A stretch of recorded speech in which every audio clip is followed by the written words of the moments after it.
Nous avions essayé de revoir en vue les différents conflits qu'ils ont l'habitude de traiter dans leur communauté. Et puis nous leur avions demandé comment ils procèdent pour les résoudre.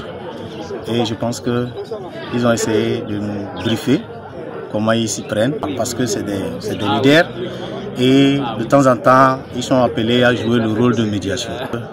Ils doivent vraiment prendre du recul, bien analyser le sujet et chercher à bien comprendre, et la décision qui va venir, que ce soit une décision qui facilite la collaboration. Donc je pense que c'est ces messages-là qu'on s'est échangés et ils ont été très satisfaits, parce que lorsque nous voulons vraiment chercher le bien commun, et nous devons prendre conscience que les conflits sont naturels.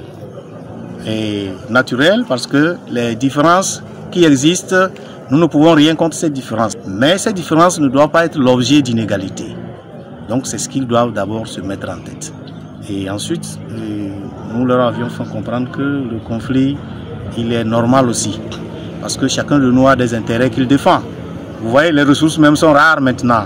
Donc les hommes sont nombreux et la concurrence que cela entraîne, forcément, c'est des rivalités. Et c'est normal. Est-ce que vous voyez? Mais il faut quand même se dire que si je cherche mon intérêt, le bien que je cherche pour moi, il faut que je pense là aussi à l'autre.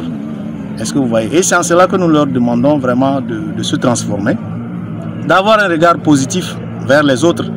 Parce que dans nos échanges, ils ont ressorti que les éléments qui freinent la cohésion, c'est l'individualisme, l'égoïsme et la pauvreté, et ainsi de suite. Donc je pense que tout ce qu'ils ont énuméré là, c'est des comportements.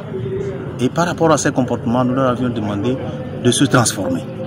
Et pour se transformer, il faut avoir vraiment un regard positif.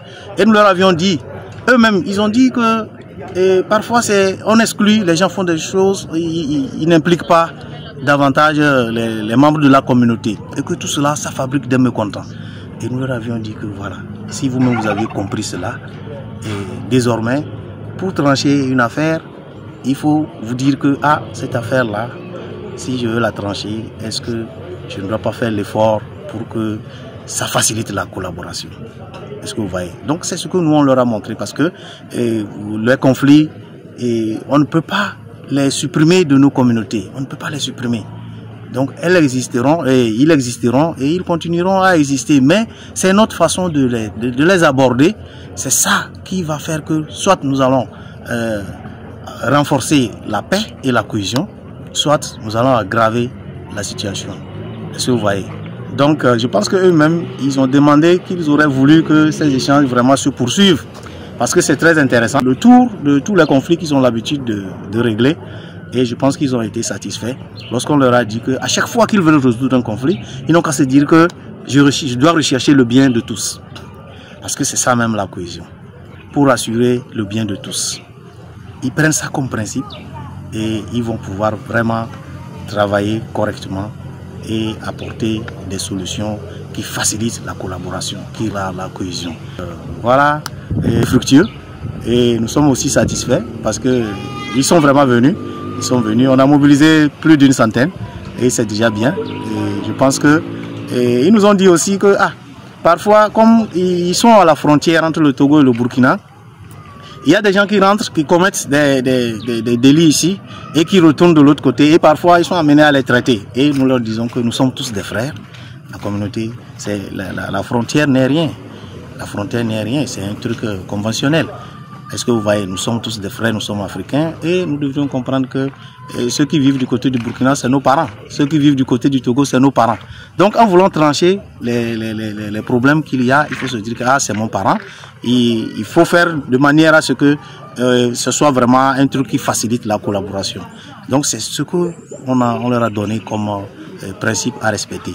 Ils n'ont qu'à respecter les principes d'inclusion, de participation et de bien commun.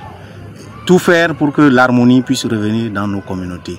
Et travailler de concert avec les autorités, parce que c'est eux qui sont les garants de la sécurité. Est-ce que vous voyez? Donc, dès qu'ils constatent qu'il y a un intrus qui rentre dans une communauté, et qu'il y a des attitudes qui ne sont pas bonnes, c'est à eux de collaborer avec nos forces de l'ordre et nos leaders. Est-ce que vous voyez? Donc, il ne faut pas qu'ils se taisent parce que la paix, c'est une question de nous tous. Donc, si nous ne participons pas, on n'aura pas la paix. Chacun de nous doit apporter sa pierre à la paix. Si je veux la paix va venir. Si tu veux la paix va venir. Si lui veut la paix va venir. Si nous voulons la paix, nous aurons la paix. Est-ce que vous voyez? Donc, voilà ce que je peux dire.